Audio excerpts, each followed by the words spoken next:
Music studio बोध गया।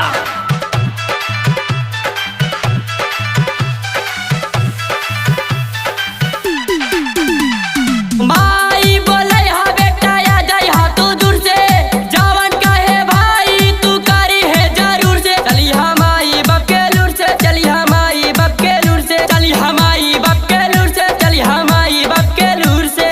माई बोले हा बेटा आ जाई हा तू दूर से, जवान कहे भाई तू करी है जरूर से। चली हा माई बाप के लूर से, चली हा माई बाप के लूर से, चली हा माई बाप के लूर से, चली हा माई बाप के लूर से। चली हमारी बक्केलू से, चली हमारी बक्केलू से।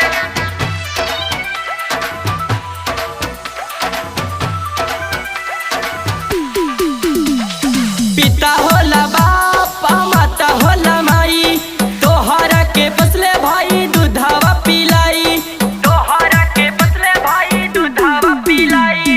पिता होला बाप माता होला माई, तोहरा के बसले भाई दूधावा पिलाई।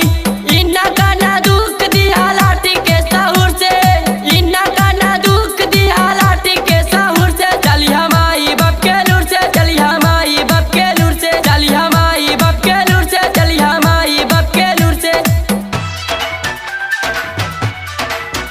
चली हमारी बाप के लूर से, चली हमारी बाप के लूर से।